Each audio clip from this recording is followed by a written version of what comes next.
Sénégalais qui a fait confiance à cette liste-là. Parfait. Alors, les divergences portent également sur les articles du Code pénal protégeant le président de la République, l'article 80 notamment. Alors, ce qui se passe ici dans le débat public actuellement est assez édifiant, hein, parce que il y a des personnes qui sont poursuivies pour diffusion de fausses nouvelles, offense au chef de l'État ou à une personne exerçant une prérogative présidentielle.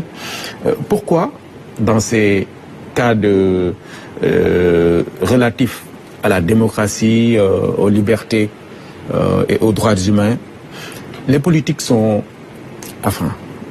sont pas constants, parce que ça dépend finalement de la position où l'on se trouve, hein.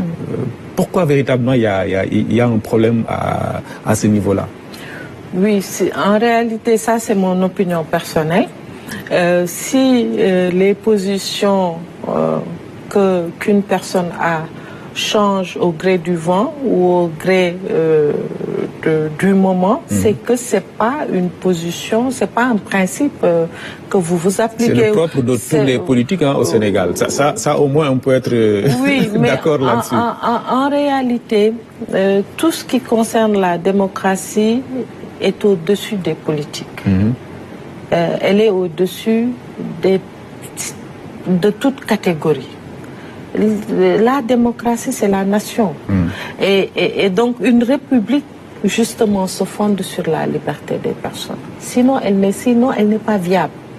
Par conséquent,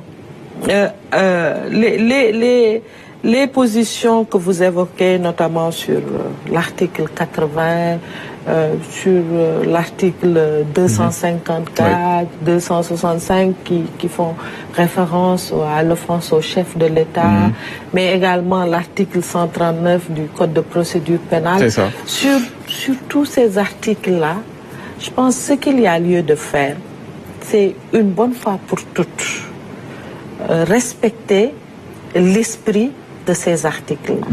C'est pourquoi nous, au niveau de l'opposition, nous avons demandé ou la suppression de certains articles considérés comme liberticides ou leur encadrement.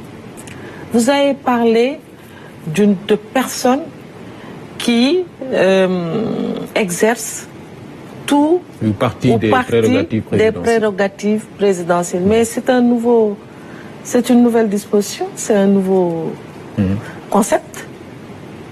Qu'est-ce que cela veut dire? Qu'est-ce que cela englobe? Et c'est pourquoi nous demandons d'encadrer. Nous comprenons que le président de la République est une institution. Nous comprenons qu'il y a de l'encadrement à faire. C'est pourquoi nous disons il faut clarifier. Vous ne pouvez pas prendre les personnes pour des délits d'offense au chef de l'État sans qu'on sache c'est quoi l'offense au chef de l'État. Parce que ce que nous avons malheureusement constaté depuis quelque temps, et je pense que quand vous dites que le propre des acteurs politiques, c'est lorsqu'ils sont dans l'opposition, ils font des revendications qu'une fois arrivés au pouvoir, ils ne veulent plus mettre en œuvre, c'est parce qu'on a vu des acteurs politiques. Hein, parce que vous aussi, quand vous étiez au pouvoir, vous avez récusé ces articles-là que vous demandez aujourd'hui. Je peux vous le concéder. Oui. Parce que je suis dans un groupe. Mais moi, en tant qu'acteur politique, je sais que mes positions ne varient pas au gré de la majorité ou de l'opposition où je me trouve. J'ai eu les mêmes positions constantes. Et je les ai défendues. Maintenant, le plus important pour moi, c'est que d'aucuns ont critiqué l'article 80 comme étant une hérésie. L'offense au chef de l'État comme étant antidémocratique. Je pense, si vous présentez un projet de mandature et que vous obtenez plus de 56% de suffrage ou 54%, une fois que vous arrivez au pouvoir, vous avez les leviers nécessaires pour corriger cela, si vous pensez que ce n'est pas juste. Quand vous arrivez au pouvoir et que vous ne corrigez pas cela, cela veut dire que vous voulez instrumentaliser, que vous voulez vous approprier de certains procédés pour asseoir peut-être votre autorité. Or, la vivacité d'un pays se mesure à l'aune de la liberté d'opinion, d'expression, d'aller et de venir, d'autant plus que c'est constitutionnalisé. Donc, c'est regrettable de constater que vous prenez des citoyens se fondant sur des articles fourre-tout pour entraver cette liberté d'expression, cette liberté d'opinion. Je pense qu'il y a lieu de revoir tout cela et c'est pourquoi c'est pertinent de dire qu'il faut maintenant, il y a certes, quelquefois beaucoup d'amalgames qu'on fait en disant que oui, l'opposition, c'est pas l'article 80 qui les intéresse, mais c'est plutôt l'article 254. Quel n'est pas le cas. On sait que l'article 80, c'est pas l'offense au chef de l'État.